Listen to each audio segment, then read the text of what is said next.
과거에 이제 일본이 그래도 선진국으로 도약할 수 있었던 이유는 모노츠쿠리 정신도 있고 매뉴얼을 중시하는 정신도 있었기 때문인데 이제 90년대 들어서는 사회가 변화하는 속도가 빨라지다 보니까 오히려 이런 것들이 사회에 걸림돌이 됐다라고 이제 이해를 했거든요. 그런데 그럼에도 불구하고 일본은 여전히 GDP 3위의 경제 대국으로 굳건히 자리매김하고 있거든요. 많은 사람들이 일본의 잃어버린 20년을 이야기하면서 뭐 일본 침몰, 일본 경제 완전히 이제 침몰했다, 뭐 이런 말씀을 많이 하시는데요. 사실 그 20년 동안 성장률이 감소는 했지만 마이너스로 떨어진 적은 그렇게 많지 않고요. 이 지표를 한번 보시죠. 대외 순자산. 네. 보시는 화면은 세계 주요 국가의 대외 순자산 그래프입니다. 부채를 빼고 일본이 해외에 투자한 자산으로 벌어들이는 돈을 뜻하는데요. 우리 돈으로 약 3,680조 원 정도 되죠. 그래서 일본이 30년 연속 세계 1등입니다. 30년 1등? 다른 나라에 투자해서 벌어들이는 돈. 그렇죠, 그렇죠. 그러니까 일본은 해외에다 막 투자를 많이 한 거네요. 맞습니다. 정확하게 지금 말씀하셨는데요. 일본 정부가 해외에 보유하고 있는 그런 뭐 생산 시설이나 이제 주식 투자도 할 것이고요. 그래서 뭐 주식, 채권 이런 자산을 통해서 뭐 이자도 받고 배당도 받고 이렇게 벌어들이는 돈이 30년 동안 세계 1위였다는 거죠.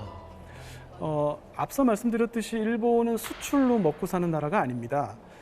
무역 수지를 보면은 2011년부터 지금 계속 무역 수지는 적자거든요.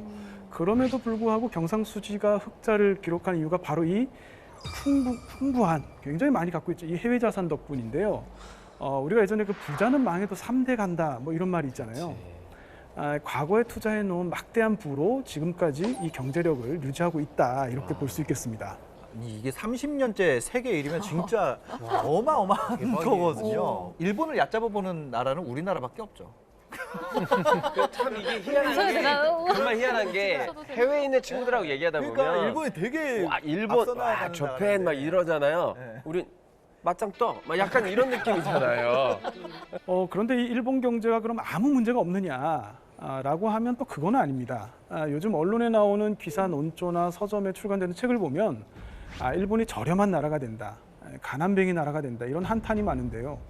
왜 이런 걱정을 하는 걸까요? 그 이태원에 있다 보니까 일본 관광객이 오는 거를 좀 느끼잖아요. 그러니까 예전에는 정말 물밀듯이 그냥 맞아요. 와서 한동안. 싹쓸이 해가고 맛집 돈 쓰시고 막 놀다 가시고 막 이러거든요. 맞아요. 점점 이게 줄어들더니 지금은 거의 없어요. 물론 코로나 영향도 있지만 이제 기업은 계속 해외 투자를 통해서 많은 부를 축적하고 있지만 그게 이제 국민들한테 임금 상승으로 연결이 안 되다 보니까 이게 일본 사람들 그 얘기 많이 하거든요. 아니 호황이라고 하는데 나는 전혀 변한 게 없는데 월급도 그대로고, 물론 이제 일본이 워낙 인구도 감소하는데 경기는 좋아지다 보니까 취직은 잘 됩니다.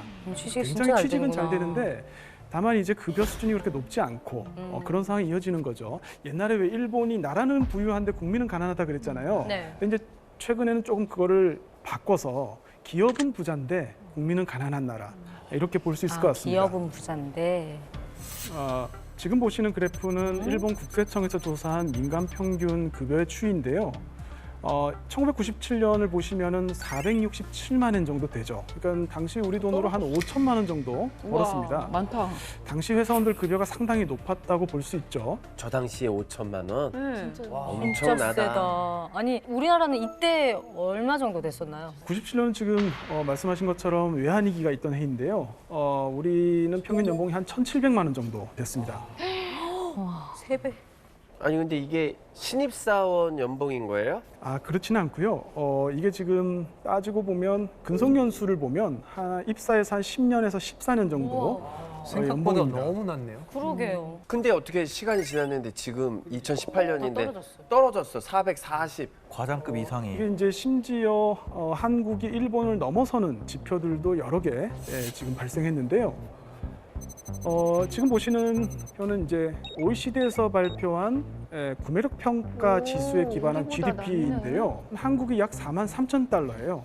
일본이 42,900달러로 우리가 일본보다 약간 높습니다. 아. 이게 이제 PPP라고 해서 이 물가와 환율을 고려한 GDP가 높다는 말이 무슨 말이냐면 같은 돈을 가지고 우리나라 사람들이 일본 사람들보다 더 많이 누릴 수 있다. 즉 삶의 질이 높다는 뜻입니다. 그러다 보니까 이제 낯선 현상도 벌어지고 있습니다. 일자리를 위해서 우리나라로 취업을 오는 일본 학생도 적지 않다고 합니다. 일자리를 위해서 우리나라로 취업을 오는 일본 학생도 적지 않다고 합니다. 일본 청년을 영상으로 만나보시겠습니다.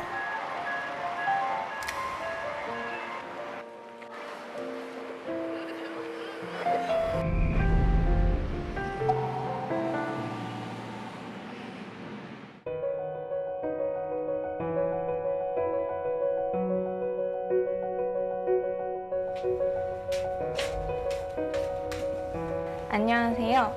저는 일본에서 온 이나바 루나입니다. 지금 한국에서 대학교를 다니고 있고요. 원래는 제가 일본에 있는 한국은행에서 취업을 하고 싶어서 한국에서 공부하고 그랬었는데 한국에서 사회생활도 해보고 싶다는 생각도 점점 생겨서 그런 직장으로 갈 수 있으면 좋겠다는 생각이 있습니다.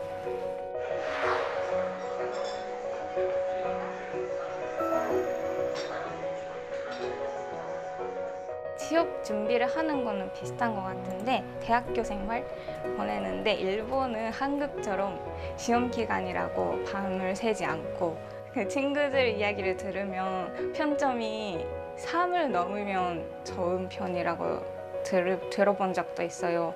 그런 점에서는 좀 차이가 있지 않을까 그런 생각이 들어요.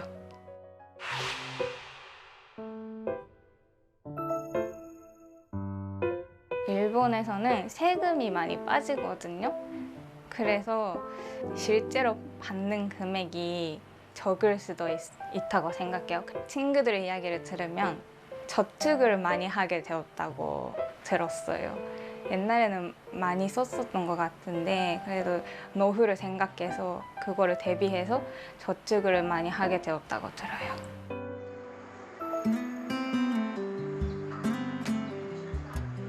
좀 사실 불안합니다. 불안하고 좀 더 젊은 사람들이 그런 부분에 대해 관심을 가졌으면 좋겠고 바로 바뀌지 않더라도 관심을 가지기만 하면은 좀 좋아질 것 같으니까 그렇게 됐으면 좋겠다고 생각합니다. 와. 예전에는 우리나라 청년들이 일본에 취업하려고 건너가는 경우가 많았거든요. 맞아. 그런데 일본에서 우리나라로 취업을 하러 왔다는 그러니까, 게 정말 역으로. 의외네요. 신기한 것 같아요. 이게 강의를 쭉 듣다 보니까 호황기에 그 고도 성장기를 보낸 우리 어른들이랑 네. 요즘 시대를 살고 있는 지금 청년들의 생각, 사고방식이 정말 많이 다른 것 같아요. 맞습니다. 어느새부턴가 이제 청년들이 굉장히 무기력해지면서 사회 변화를 이끌지 그러겠다. 못하고 있는데요. 이 청년들이 많이 쓰는 말 중에 반아래라는 말이 있습니다. 멀리 한다는 그런 뜻인데요. 멀리 한다고? 멀리 네네네. 한다. 하나가 반하래. 예를 들면 이제 해외여행 반아래, 자동차 반아래 뭐 이렇게 이야기를 하는 거죠. 그래서 일본에는 이제 그 젊은 친구들이 여권도 없고 심지어 운전면허 없는 경우도 굉장히 많습니다. 너무 포기 상태 아니에요? 네네, 그 우리로 치면 이제 M4 세대죠. 꿈과 미래를 잃은 세대가 돼버린 거죠. 그럼 우리가 일본 가면은 다이땡 이런 데 베개샵 가서 또 사고 뭐 유니클 땡땡. 땡 그죠. 그런 데 가서 좀 저렴하게 옷을 사고 이런 것들이 너무 마냥 행복하다고 볼 수만은 없는 거네요. 어떻게 보면 좀 씁쓸한 쇼핑일 수도 있겠네요. 맞습니다. 그 뭐 방금 말씀하신 다이땡이라든지 유니땡땡이라든지 이런 기업들이 급성장한 시기가 언제냐면 바로 이 일본의 저성장 시대에 젊은 친구들이 소비의 주체로 이제 올라선 요 시기예요. 그러니까 사실 고도 성장이라면 이런 업종들이 성장할 수 없었겠죠. 일본인들도 재테크 하지 않아요? 아니 일본 분들은 제가 주식 안 하나? 주식시장을 한번 찾아봤어요. 그래가지고 찾아봤더니 코로나19 이후에 일본도 증시가 많이 올랐습니다. 얼마 전에 니케이 지수가 3만을 넘겼어요. 와. 그런데 재밌는 거는 여전히 많은 사람들이 예금을 선호하는 거는 여전하다는 거죠. 맞아요. 우리나라 젊은이들은 뭐 한 두 명, 세 명만 모이면 주식 그럼요. 얘기, 비트코인 얘기 뭐 네네. 이런 얘기 하는데요. 근데 사실 일본 젊은 친구들은 투자 얘기하는 경우가 잘 없습니다. 여기에는 이제 여러 가지 이유가 있을 텐데요. 일본의 이제 버블이 꺼질 때 엄청난 폭락장을 경험했지 않습니까? 그치. 거의 이제 주가 니케이 주가가 한 4만 엔 목전까지 갔다가 나중에 이제 그 4분의 1 이하인 8,000엔대까지 이제 하락을 합니다. 그런 이제 엄청난 손실에 대한 공포감이 날렸네. 존재하는 것 같고요. 그러네. 또 이제 이 저성장을 너무 오래 겪다 보니까 여기에 너무 익숙해진 거예요. 그래서 꿈꾸려는 생각 자체가 겁나는구나. 아예 사라진 게 아닌가 하는 생각을 해봅니다. 뭔가 젊은 세대들이 꿈을 꾸지 않게 됐다라고 말씀하시는 대목에서 이거는 남의 나라 얘기만이 아니다라는 생각이 들었어요. 좀.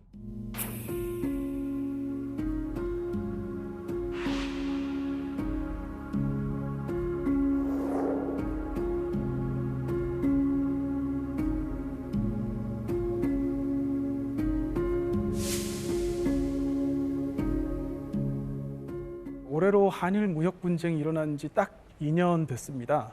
어느 한쪽이 승자다, 패자다 할 것 없이 양국 모두가 일정 부분 피해를 봤다고 할 수 있죠.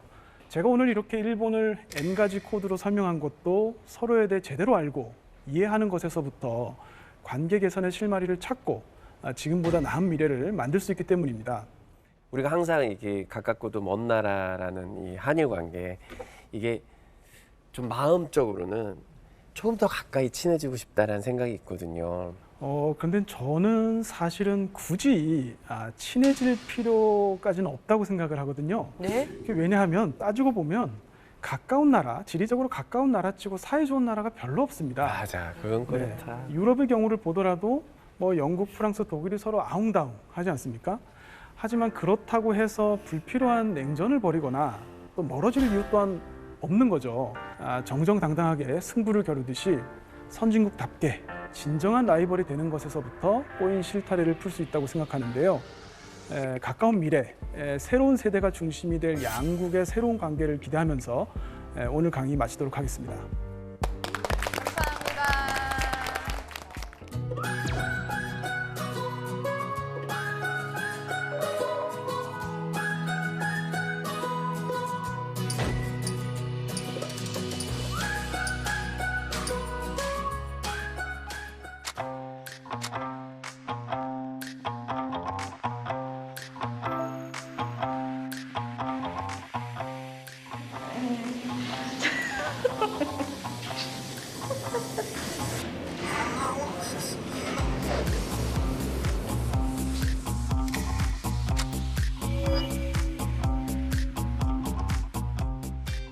아무래도 주변에 좋아하는 사람보다는 싫어하는 사람이 더 많지 않나 생각해서 부정에다 뒀습니다. 不買運動とか慰安婦問題とかそういう政治的なちょっとマイナスなイメージの強いニュースをよく見るので。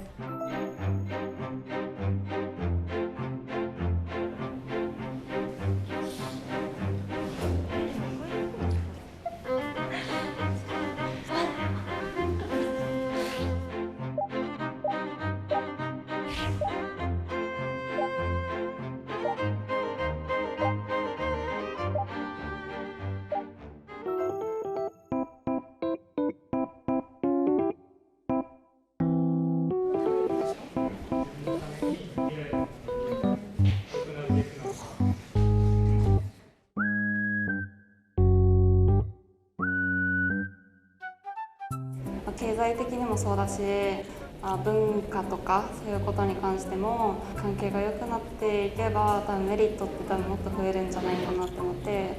その人としても僕は韓国人のことが好きなんで、今もこの日韓関係改善のために民間レベルでできるようなイベントとかも全然作って、結論的には日韓関係良くなってほしいなっていうのがあります。